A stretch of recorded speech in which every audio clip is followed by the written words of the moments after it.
YouTube.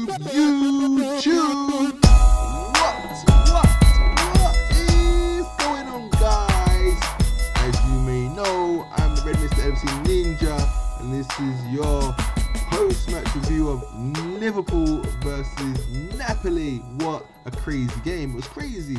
It wasn't too exciting. I'll be honest with you, I was content with our performance. I was fine with it. I felt like we didn't have such a good second half. The goal came from absolutely nowhere. I mean, what a finish. Mertens, brilliant finish. Like, literally sliding it in right inside the post. Can't even question Alisson's. At first, bearing in mind I was in a pub and I was about 6 Guinnesses in, like, I thought Alisson might have been a little bit too close to his near post. But they say, you know, cover your near post. I thought he might have covered it a little bit too much. But when you look at the strike, it was a smasher. It was a banger. It was a banger. The problem before that, the Van Dijk VAR situation, that was dodgy. First, I thought, you know what, nothing in it. But then I kind of thought, well, the PSG one on Marcelo was given. You know, the goal, penalty ruled off, red card rescinded. So if that's being given, UEFA, referee went to the VAR, went to the TV, a screen by the side, corrected his wrong decision. Now, kind of should have been the same thing. Like, if Van Dijk won the header, and you're kind of thinking, all right, it's a foul, and if the ball had dropped to a Liverpool player, then yeah, advantage. And I thought the referee was playing advantage, but it didn't. It dropped to a Napoli player, and the ref didn't bring it back. And then again, it's like the team kind of expect the foul, so it kind of stops us. It was a bit like the Man United game, you know, the Rashford thing, and James down the wing into Rashford. Kind of, it was that all over again, pretty much. Like, what the hell? Like, I feel like he gave us the Lovren goal, just for the sheer fact that he gave the Napoli goal. I really thought that the Lovren goal was going to get deducted just because he was being a wank, excuse my language. Guys, yeah, like, what do you do? Anyways, let's kind of jump into the teams. As you can see, the Angry Redbirds dropped from the squad: Ryan Brewster, Harvey Elliott, Curtis Jones, Adam Lallana. This was my prediction, by the way. Injury list, Joe Matip still there, and my substitutions was Adrian Gomez, Alex Oxlade-Chamberlain, Naby Keita, James Milner, Xherdan Shaqiri, and Divock Origi. My starting lineup was Alisson, Van Dijk, Lovren, Trent, and Robertson at the back. Wijnaldum, Fabinho, Henderson across the middle, Salah, Firmino, and Mane out front. Napoli turned up without Insigne. They started with Meret in goal, Manolas Koulibaly at the back, Rui left back, Maximovic right back, Di Lorenzo, Alan, Ruiz and Zielinski across the middle, Mertens and Lozano up front. So they was in a 4-4-2 formation. We ourselves with our well-known standard 4-3-3 formation, and you know the rest, as expressions would say. But yeah, guys, my predicted starting lineup was pretty much this, but there was in fact some changes. First of all, Milner was in for Fabinho, and Joe Gomez was in for Trent Alexander-Arnold. So guys, let's quickly make those changes. Right, so guys, what do I think these changes meant to the squad? Well, first of all, I feel like we're lacking a bit of a ball carrier in Wijnaldum not being in the midfield, and we kind of swapped him out for more of a even more of a defensive setup. I mean, Milner is arguably pretty much a little bit more of a docile Henderson. He's a bit more docile, a bit more fluid. Yeah, he's just got a bit more WD-40 on his joints. He's just a bit more, you know, a bit more, what's the word? A bit more craft.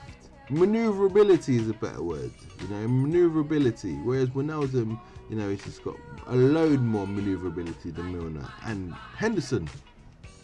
So guys, I feel like he was put in there to not lose the game. I feel like that was exactly it. Let's not lose this game. pretty much, and let's see what our midfield can do. In terms of Joe Gomez in at right back, again, I feel like it was don't lose the game. Like, we want to keep it nice and solid. We want to give Joe Gomez some game time. It's a game where it's a possibility. Trent needs a rest. Yeah, so we got away with it. It's 1-1. I do think we'll go to Salzburg and we'll win. I think we let Salzburg look. Listen, if we're at Anfield and we win that game 3-0 or 3-1, everyone's basically saying we go to Salzburg next game and batter them. No one's saying it's going to be tight. Oh, Liverpool could go out. It's only because we let them back into the match and then had to dig it out and win 4-3 that this whole kind of Salzburg could knock us out kind of talk is. I don't think that's going to happen at all. I think we'll win in Salzburg. A draw's fine. If we go through first or second, it's all good, because you got to beat the best. You got to beat the best to be the best. I'd rather first place, but whatever. The next round is tough regardless. We're champions. None of them are going to want to face us anyway. So, yeah, it is what it is. Fabinho injury seems like a little bit an ankle injury. There's been talk of an ice pack and a bit of swelling and stuff next day. Hopefully it's literally just a knock or a bang, or at most maybe 2 weeks. I hope there's no twist or anything like that. But saying that, when Wijnaldum dropped into the 6, it was comfortable. Like, it was good. He wasn't threatened. He wasn't. It was nice. I was cool with that. It was good. It was all good. Yeah. I think we can, go to Brighton, and I think that's calm. I'd rather Fabinho back for the Everton game, but if not, then Wijnaldum. It's calm, all good.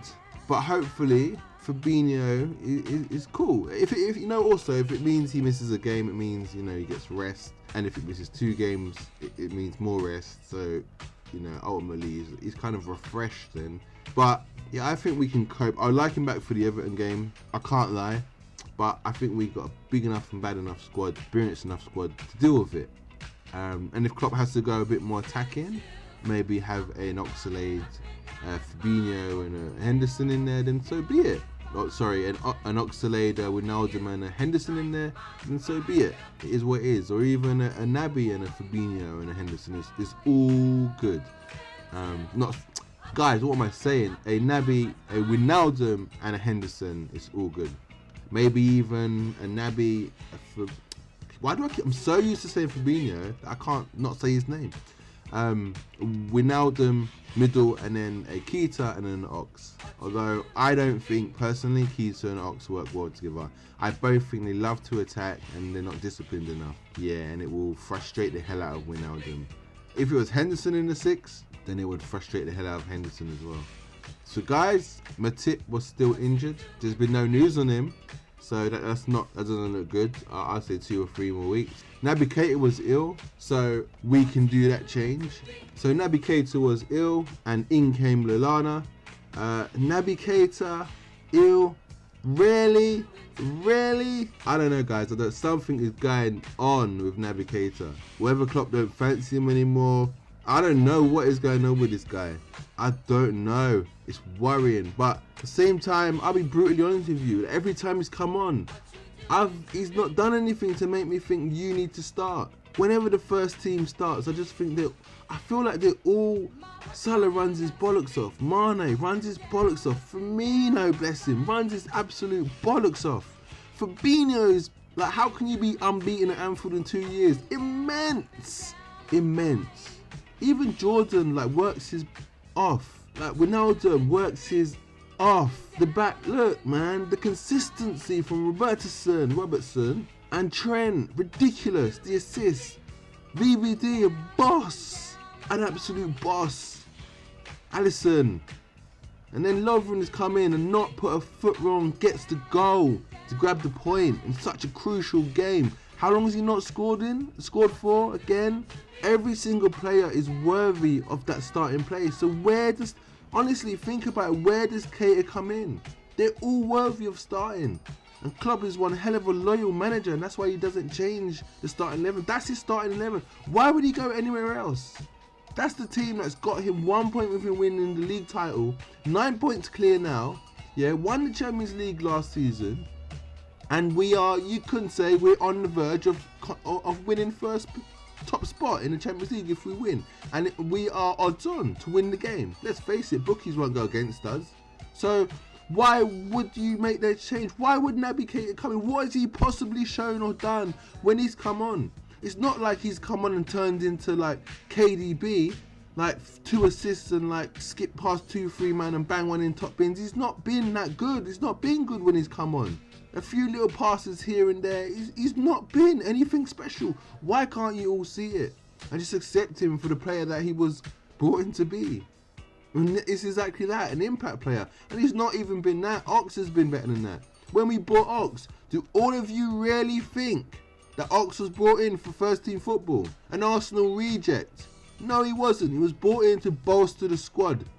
And the same as Naby Keita, brought in to bolster the squad. Talk about his price tag however much you want. If you want the quality of your squad, a la Sane, a la Mahrez, look how much City paid for him. How often does he get a chance to come on the pitch? So if you want that kind of squad, you got to pay the peas. You got to pay the peas, homie. So boy, like, I don't want to be hearing that, but I just can't see where you can put him in, because this whole starting 11, no one's giving up their spot. These guys are working their sides off big time.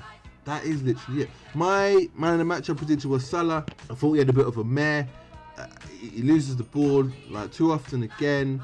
It's just no one else does it, you know. Like Mane does a little twisty and a turn in and lays it off, keeps possession. Firmino twists and turn, lays it off. Firmino of all people is the hardest one because he has like Koulibaly around him, Manolas, Alan dropping in, and Ruiz. At one point I saw like a bag of blue shirts around Firmino as soon as he got on the ball, like a swarm of bees all around him. It was crazy, right? So if anyone should be losing the ball more often than not, it should be him. Salah, first touch is crap, and on occasions, not all the time guys, occasions. Second touch is, you know, fixes himself, and then third touch runs into trouble, loses the ball. Like, it's just do what Mane does, like, you know, 2 or 3 touches and just lay it off. He just tries to do too much. I mean, we had chances to win this game. Firmino had a good chance, Salah had a volley, you know, there was some other ones, there were some other chances.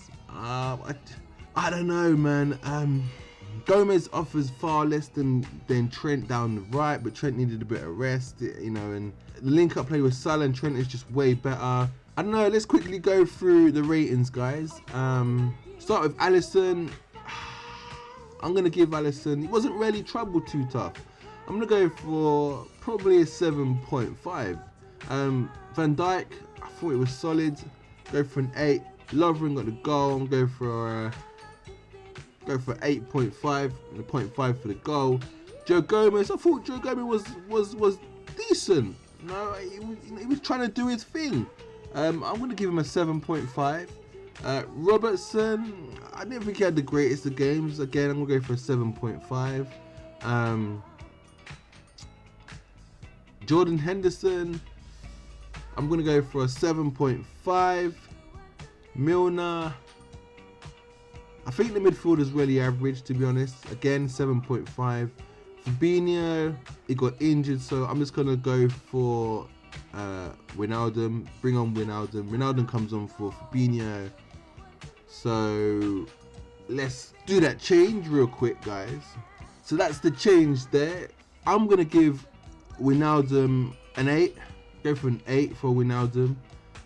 Firmino, I'm going to go for 7.5. And I think Salah and Mane, I'm going to go for a 7.5. I literally thought the front three were 7.5s.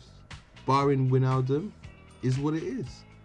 Predicted score was, I said a sneaky 1-0 Liverpool, didn't I? Or did I say 1-1? I can't remember. Doesn't matter. My scorers, I think I went a Salah goal, didn't I? Wasn't the case. It was Dejan Lovren. So guys, substitutions. Alex Oxlade-Chamberlain came on for James Milner. Obviously Wijnaldum came on for Fabinho, and then And then Joe Gomez came off for Trent, which was the last substitution. Klopp trying to add that little bit of creativity towards the end of the match, just to try and steal it or create something with Trent. But it unfortunately didn't happen. But guys, those were the substitutions. A referee dishing out yellow cards here, there and everywhere. Yeah, really disappointed with those decisions, as you know, and VAR. I just don't get it. I just don't get the thing.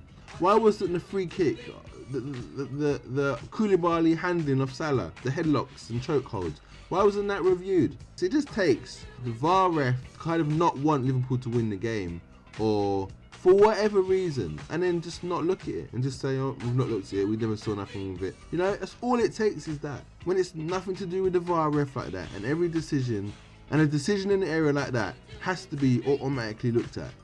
I think when there's a decision like that in the area, everything, like, it should be looked at. The referee, the play should stop, and referee should go back to the screen and review the incident in the box, or something like that. It's just controlled so easily, not to give or to give something. Like, if he wanted Liverpool to win, ref wanted Liverpool to win, right? He could easily say, you've missed something here, put it on the screen, go and check it out, have a second opinion. But he doesn't do that. So, and you ask, why doesn't he do that? Because that's what should happen. That's what he should do. Even with the Van Dijk one. Both of them. He should have gone to the screen for both of them. Like in the Madrid game against PSG. Where PSG was supposed to have a penalty and a red card. And instead it was pulled back for a foul on Marcelo. But is what it is.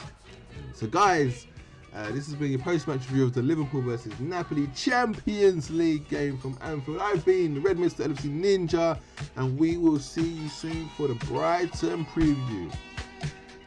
Let's do this.